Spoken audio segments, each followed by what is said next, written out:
For those that don't know, what is house hacking?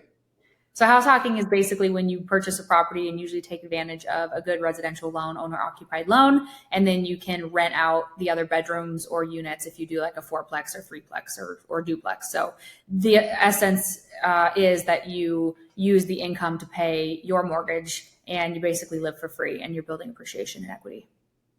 Yes, favorite strategy right there. Would you Yes. recommend that's the number one strategy if someone was getting into real estate as an investor, that that would be the number one thing that you would look into, or do you have a different, method today? I think there's lots of methods to get into real estate. I think that's the path of least resistance. So it's the easiest because you're like, I need a place to live. I can get a residential owner occupied loan, which is saves you a bunch on interest, which saves you a ton of money. And it's just makes the most sense for you. It's the least scary and the best rate in terms. So yeah, I think so. Now, if you're somebody that has a bunch of money and you maybe have some more opportunity to maybe get into something commercial or to some bigger projects right out of the gates and you just rent your place already or already own your house, then that's an opportunity too. But I did the house hacking thing and took advantage of owner occupied loans for my first handful of properties and it worked out really well. So I can't say otherwise. That's amazing. Okay, continue the story from your house hacking. You're selling now $1 million homes. Did it stay that way? What ended up happening next? So I was the first in my family to go to college and I got a full ride scholarship. So that was a really big detour for me. I was doing Wait, it. you went to college after you're doing all this? You're buying houses and selling? Yeah, while I was doing that. Yeah. Wow. Okay. But I was in engineering school and I wanted to finish in 3 years, which most people took like 7 years to do what I was doing. But I just wanted to like get in and out. I didn't want to waste any more time. That's why I picked engineering because it was the highest paying degree and the least amount of education. And I knew I wouldn't have to go into debt to get that degree because of my full ride merit scholarship. So that's what I was doing. So I didn't really have a lot of time to focus on real estate. Looking back, I could have been even more successful if I spent, 3.5 years of time on real estate right away, but I don't regret it. It helped build my resume. It gave me that experience. I got to check corporate America off the box and know that that wasn't the route I wanted to go. So everything worked out great. But I was buying real estate and renovating real estate while I was in college and doing some deals on the side here and there, but I didn't have time to be like a full-time real estate agent by any means. Hmm. And then I got offered a job for Empire Cat, which is an incredible company. And I was in, engineering. I ended up being in management there in engineering management pretty quickly. And they were awesome to work for. I had an absolute blast. And I was still doing real estate on the side and I was making more money doing real estate on the side. And I was working really hard at my job, which I loved my job, but I was like, yeah, when I got my checks and I saw everything that was taken out for taxes, my first check, I cried.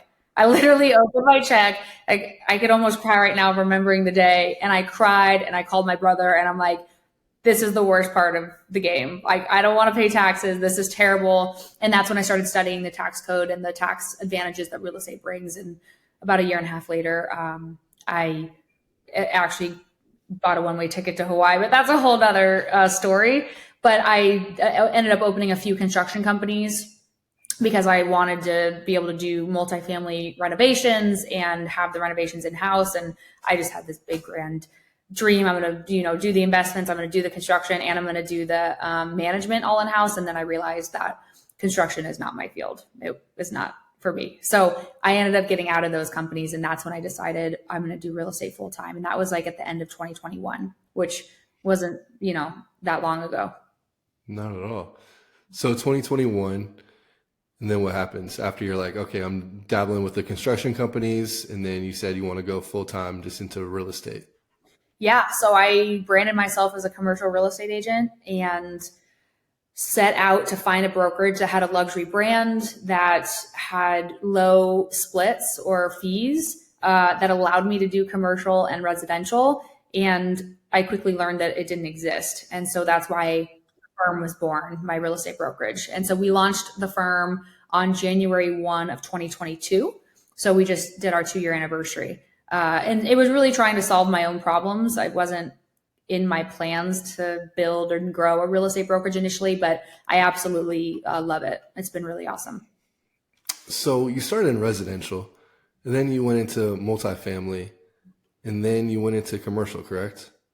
Yeah, correct. That's pretty, yeah. That's kind of like, it's kind of how resident investors usually do it, right? Path of least resistance. You start with single family homes or condos, and then Hmm. you start doing some like duplexes or triplexes, whatever. And then you start going into like larger multifamily, 5 units and up. And then you start, once you have some real big cojones, you start doing like commercial, flips and stuff like that, where you start buying actual office buildings, retail buildings, hospitals, medical, all things like that. So we've talked off the podcast, excuse me, about some of the commercial, deals that you do.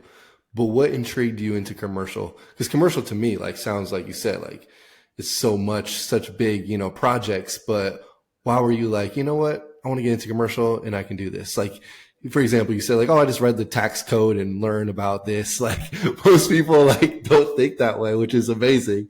But what would you do to get into commercial, and what made you realize you want to do that? So I think because my very first deal was commercial, I was like, wow, this is really cool. It's a ton of money, right? Commercial assets are worth way more than residential assets. So your deal value is a lot larger, and it's not emotional. So I'm not a very emotional person. I'm more so now than I used to be, but I was really like not, you had no feelings back in the day. And commercial real estate is not emotional. It's just numbers.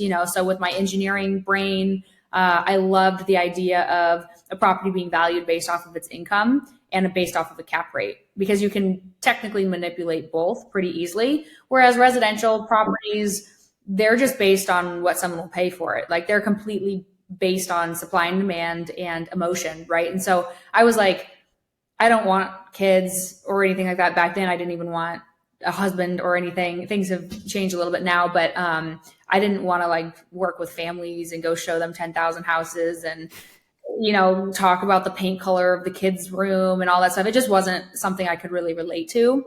And so commercial it just clicked for me. I could provide value to my clients. I could teach them things that they didn't know. And it was a lot easier. There was a lot less showings. I could have national clients. The checks were bigger, and it just really like gave me energy and made me excited. Whereas the residential side kind of more sucked energy from me, unless it was like friends and family and doing stuff like that. Then it was a lot of fun for me. But to go out and hold open houses and door knock and all of those things just weren't things that I was super excited about.